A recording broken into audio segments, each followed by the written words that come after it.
So you're trying to fix your eczema. What are we doing first? The first thing we're going to do is switch to an elimination protocol, and you can go full AIP, or you can just follow the functional medicine elimination protocol, which is slightly gentler, but it's still going to be hard work.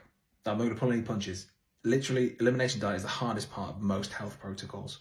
All right, we are addicted to these types of foods. They are readily accessible. If you're out and about and you haven't prepared something, it's very difficult to get something that won't inflame you, especially if you have gut dysbiosis or intestinal hyperpermeability, or have issues with detox functions, or if you have a dysregulated nervous system. Those foods are much more likely to trigger you. But we are going to use some form of elimination protocol to pull these things out in the short term to get your quality of life back and symptom reduction. Then, second thing we're going to do is do a gut reset. Most people walking around in the West have some form of dysbiosis, some imbalance of gut microbiota, either a presence of pathogenic or opportunistic microbes, or they're missing key commensal microbes, or both. And that's classic dysbiosis. We have an overgrowth of some microbes and missing others. It's really important we get the good microbes in, the bad microbes out. Next part of the gut reset is really focusing on healing and sealing the gut lining, rebuilding that mucus layer. And there are some supplements that you can use to do that. However, normally we want to use the diet to do that first of all. If we're constantly supplementing for things, then you have to keep using those if you're not getting them from the diet. Hence, the elimination diets will normally be higher in the nutritional density with some of these foods. They're going to heal the gut lining.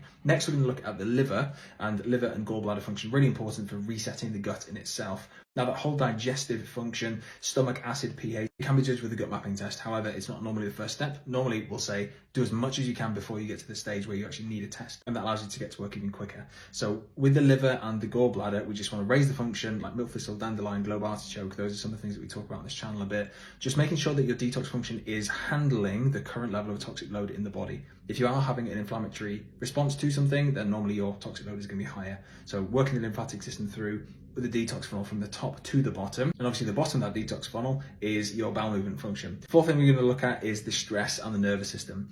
Technically, you could put this first. Most people can improve the quality of their skin by focusing on the subconscious mind, rewiring stress behavior and perception of your outside world.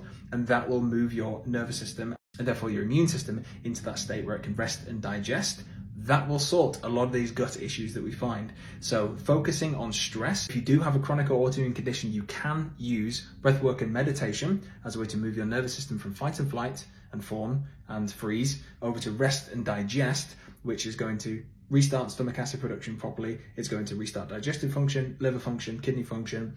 And most of the issues that we find with those organ systems will tend to go away because the body's now prioritizing those long-term survival functions. So yeah, there are 4 big things that we do in the practice. It's really important. And if you want more information on those, I've made loads of videos. You can swipe across and take a look.